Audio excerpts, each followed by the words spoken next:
There were, in 1860, more than 7,000 distinct currencies circulating legally across the United States. Not counterfeits, not fraud. Legal tender, issued by local institutions, redeemable in goods and services, trusted by the communities that printed them.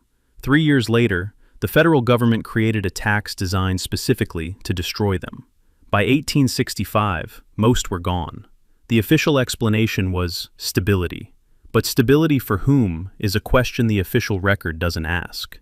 I didn't start asking it either, not until a tin box of handwritten receipts made me wonder what exactly we had been stabilized away from.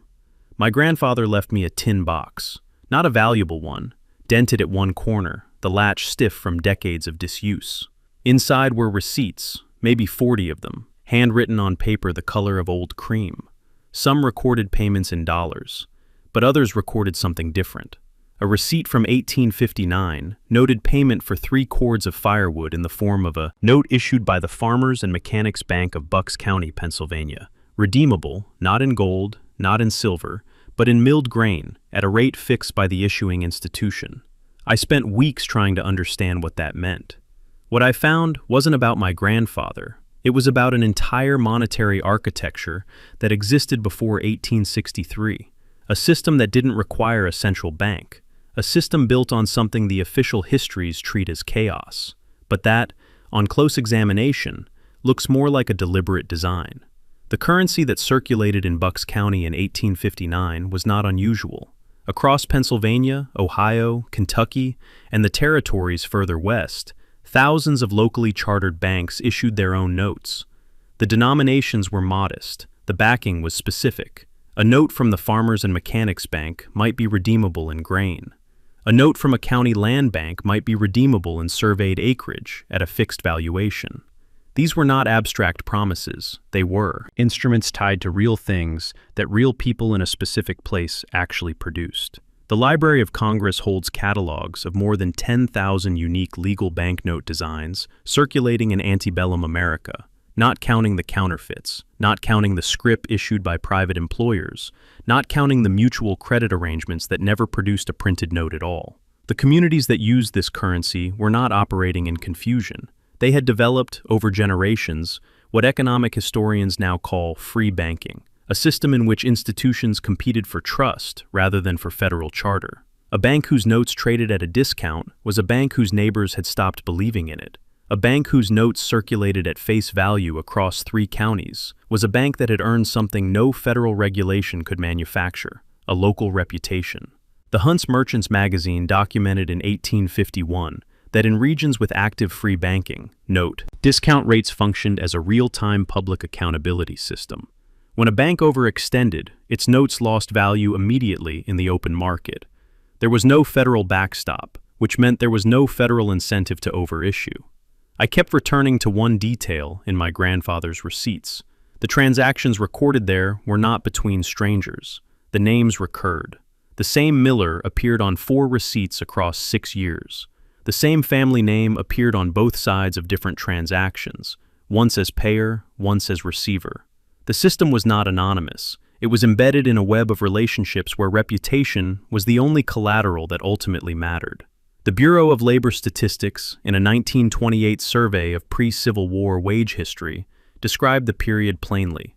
Extended lines of credit between community members were held open for months, sometimes years, and settlement often occurred in goods, in services, or in locally issued notes rather than in hard currency. Face-to-face arrangements, the report noted, helped bind the community together. The obvious objection is that this was primitive. Thousands of different currencies, no uniform exchange rate, no guaranteed convertibility across state lines. A note issued in Bucks County worth less the moment you crossed into Maryland. And that objection is not wrong. The system was genuinely difficult to navigate across long distances. But here is what I keep returning to. The transactions in my grandfather's tin box were not long-distance transactions. They were 3 miles. They were 1 county. They were the distance between a farm and the mill that processed its grain, between a carpenter and the household that needed its roof repaired before winter. The inefficiency of the system across 500 miles was real. The efficiency of the system across 5 miles was also real. And no one in the official history asks which of those distances most Americans actually lived within. By the late 1850s, something had shifted. The receipts in my grandfather's box from 1861 and 1862 looked different from the earlier ones. The language was more cautious.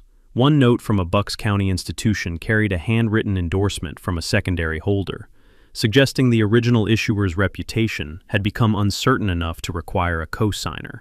The free banking system was under pressure, not from market failure, but from a legislative environment that had begun to change in ways that had nothing to do with the communities using the currency. In Washington, a war was being planned, and wars require financing on a scale that local grain-backed notes could never provide. On February 25, 1863, President Abraham Lincoln signed the National Currency Act into law. The Senate had passed it by a vote of 23 to 21. 2 votes. The margin is worth holding in mind, because what passed by 2 votes did not merely create a new currency, it created a new architecture, one that required national banks to purchase federal treasury securities equal to 1/3 of their capital before they could issue a single note. The banks received currency in return worth 90% of the bond's value. To issue more money, they had to buy more government debt. The Federal Reserve's own historical archives confirm the purpose stated plainly in the legislation. The act was designed not primarily to stabilize currency, but to create institutional buyers for the bonds financing the Civil War. Stability was the explanation given to the public. Demand for federal debt was the mechanism written into the law. I sometimes pause here and ask myself whether I am assembling a pattern from pieces that were never meant to connect. Maybe the timing was coincidental. Maybe Lincoln's government was simply managing multiple crises at once: a war, a fragmented currency system, an underfunded treasury, and the tools that resulted were practical rather than strategic. Maybe. But then, I look at what came next, and the coincidence becomes harder to hold. In 1864, Congress imposed a 2% tax on state banknotes. In 1865, that tax rose to 10%. The Library of Congress documents the result with bureaucratic neutrality.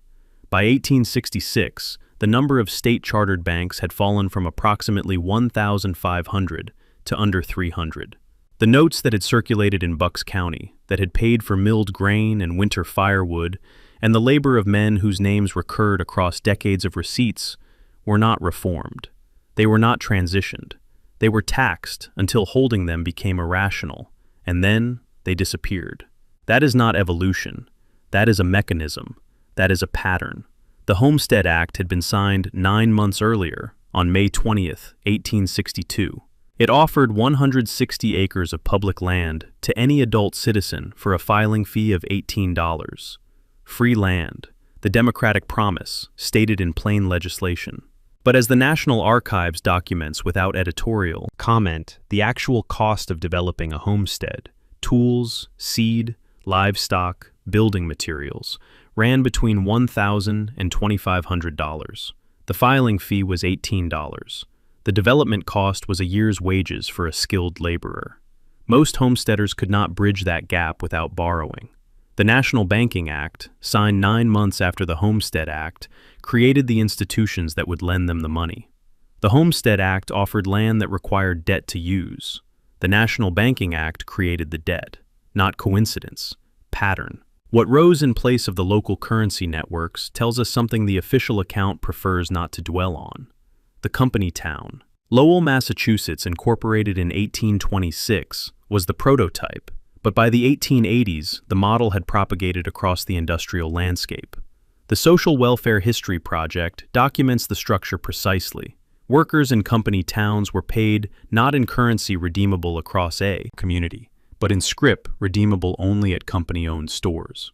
Without external competition, housing and groceries could be priced at whatever the employer chose. Debt accumulated. The same report notes that workers were legally required to settle their debts before leaving employment. 75% of all scrip issued in America during this period came from coal companies operating in Kentucky, Virginia, and West Virginia.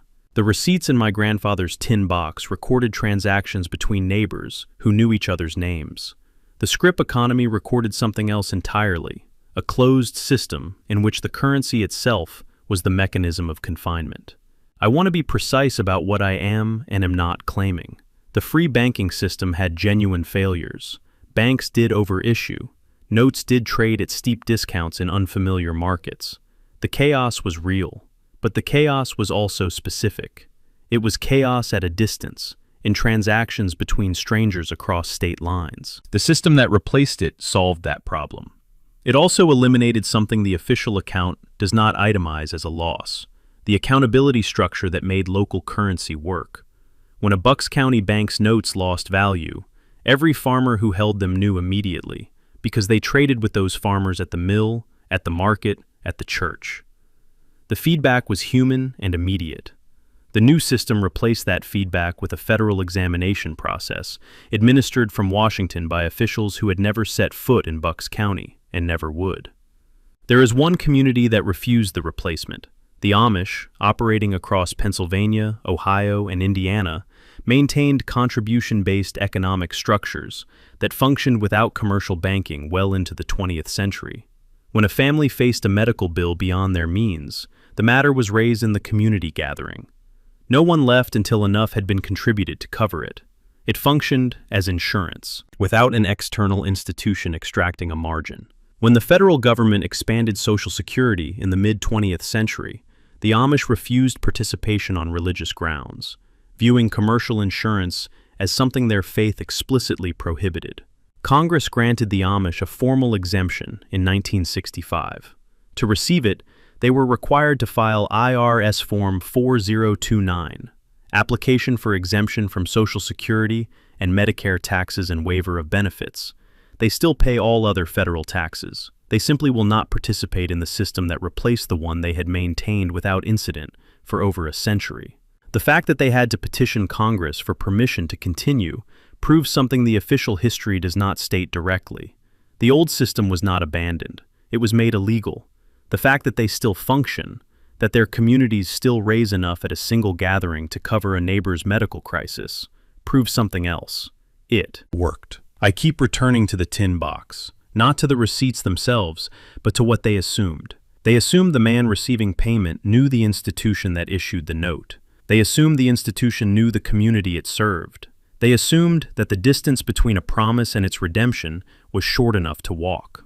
Nearly every assumption embedded in those receipts was made impossible by the system that replaced them.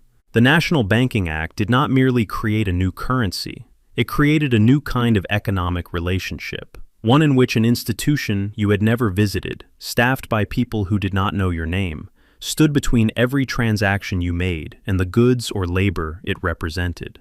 There is another detail I cannot stop returning to. The 1890 federal census would have been the most comprehensive accounting of American life in the post-Civil War period, the first full generation recorded after emancipation, after the National Banking Act, after the Homestead Act reshaped land ownership across the continent. Genealogists call what comes before it the 1870 brick wall. Before that year, tracing most American family lines becomes exponentially harder, because the 1870 census was the first to record all Americans by name, including formerly enslaved people.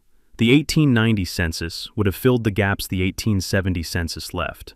A fire in 1896 damaged significant portions of it. A larger fire in January 1921 destroyed most of what remained. The damaged records sat in storage for 12 years. Then, in 1933, Congress authorized their destruction.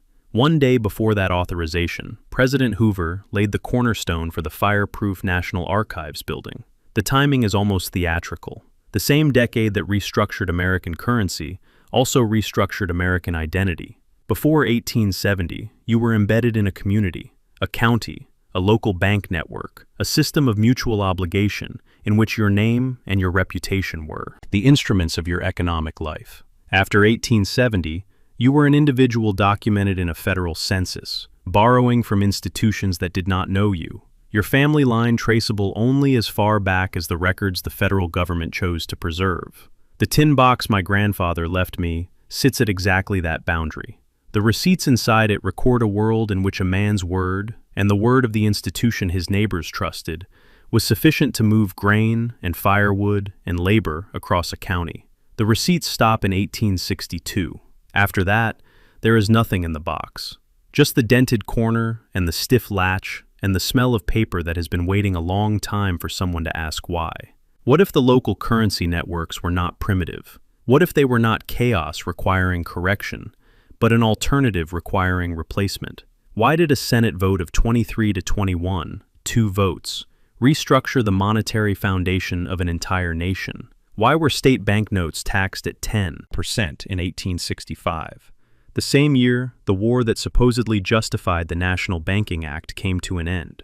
Why did the 1890 census sit damaged and neglected for 12 years before Congress authorized its destruction? And why did that authorization arrive one day before the cornerstone of a fireproof archive was laid?